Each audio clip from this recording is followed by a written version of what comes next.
অনেক লেট করছে দুয়ারে ইডি পৌঁছাবার। তো আমার মনে হচ্ছে রাস্তায় মনে হচ্ছে হেঁটে আসছে। সুজিত বোস বেসিক্যালি একটা রোলের দোকান করতো। সিপিএম যখন করতো একটা রোলের দোকান ছিল, এগরোল যেটা যাকে বলা যায় না, সুভাষবাবুর সঙ্গে যখন ছিল এগ রোলের দোকান ছিল। এখন সুজিত বোস খুব কম হলে 10,000 কোটি টাকা মালিক আছে। তো এই যে উত্থান, কোনো ব্যবসা করে না, কোনো ব্যবসায় নেই, হঠাৎ এমন কি হলো সমস্ত নয়নজলিকে ভরাট করে বিক্রি করে দিল। তো এই উত্থানের মধ্যে ইডি কি হেঁটে হেঁটে এলো? ইডিকে তো ওখানে ডাইরেক্ট প্লেন থেকে নামা উচিত ছিল। এর আগে ইডি এসছিল, তারপরেও কিছু হয়নি 24 সালে। এখন তো আবার আজকে ইডি এসছে, জানি না। তো ইমিডিয়েট এইসব লোককে তো অ্যারেস্ট করে এদের প্রপার্টি জব্দ করা দরকার। শুধু অ্যারেস্ট করলে হবে না, এদের ফার্স্ট কাজ হলো এদের প্রপার্টি জব্দ করা। কেন এরা কোনো অঙ্কেতে দেখাতে পারবে না কি এদের রোজগারের রাস্তাটাকে।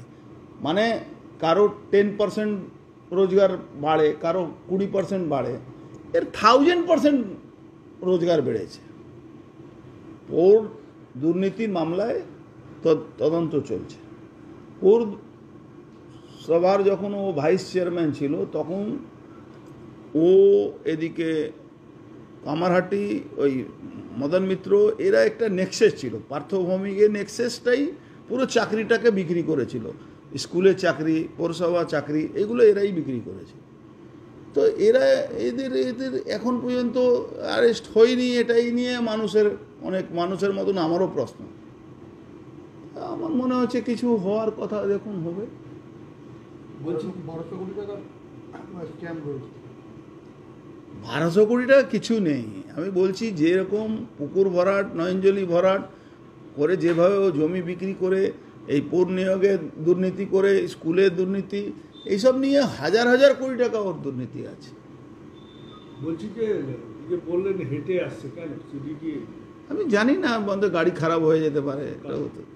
ইডিরও গাড়ি খারাপ হয়েছে, তাই জন্য ওখানে পৌঁছতে লেট হচ্ছে। কিন্তু এদের তো না ধরাটাই মানে একটা মানুষের একটা ফেথ নষ্ট হয়ে যায়। আমি দেখেছি সেন্ট্রাল এজেন্সির উপরেও মানুষের একটা ফেথ নষ্ট। সবাই জানে সুজিত বোস চোর আছে।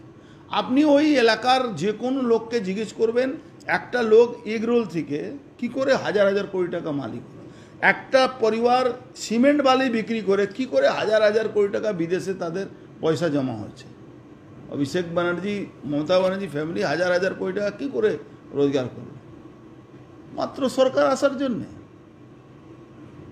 যে লোকটা সিমেন্ট বালু একটা দোকানের, আপনার পাড়ায় তো একটা গোলা আছে, আমাদের পাড়ায় গোলা আছে, তাদেরকে জিজ্ঞেস করুন তো তাদের কি রোজগার আছে। বেশিরভাগ সময় দেনাই থাকে।